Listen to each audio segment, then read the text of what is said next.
संपूर्णता अभियान 2.0 चा शुभारंभ 8 मार्चपर्यंत 100% उद्दिष्टपूर्तीचे जिल्हाधिकाऱ्यांचे आदेश। आकांक्षित जिल्हा आणि आकांक्षित तालुका कार्यक्रमांतर्गत संपूर्णता अभियान 2.0 चा जिल्हास्तरीय शुभारंभ जिल्हाधिकारी योगेश कुंभेजकर यांच्या अध्यक्षतेखाली नुकताच पार पडला। हे अभियान केवळ एक प्रशासकीय सोहळा नसून शासनाच्या योजना शेवटच्या घटकापर्यंत पोहोचवण्याची ती आपली सामूहिक जबाबदारी आहे, अशा शब्दांत जिल्हाधिकाऱ्यांनी उपस्थित अधिकाऱ्यांना मार्गदर्शन केले।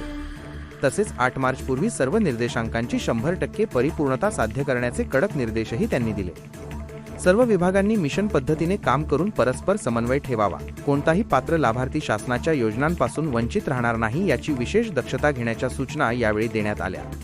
जिल्हाधिकाऱ्यांनी स्पष्ट केले की यंत्रणांनी केवळ कागदावर अहवाल न सादर करता प्रत्यक्ष क्षेत्रावर जाऊन कामाची पाहणी करावी।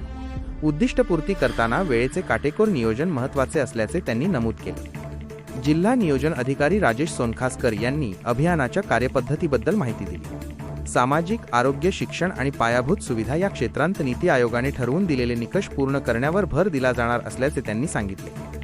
मुख्य कार्यकारी अधिकारी अर्पित चव्हाण यांनी स्पष्ट केले की नीती आयोगाच्या 11 महत्त्वाच्या निर्देशांकांवर जिल्हा परिषद विशेष लक्ष केंद्रित करणार असून महिनानिहाय नियोजन करून 8 मार्चपर्यंत काम पूर्ण केले जाईल। याच कार्यक्रमाचे औचित्य साधून महाराष्ट्र राज्य ग्रामीण जीवनोन्नती अभियानांतर्गत 6 फिरत्या वाहन विक्री केंद्रांचे मोबाईल व्हॅन वितरण करण्यात आले। जिल्हाधिकारी आणि मुख्य कार्यकारी अधिकारी यांच्या हस्ते हिरवा झेंडा दाखवून या वाहनांचा प्रारंभ करण्यात आला।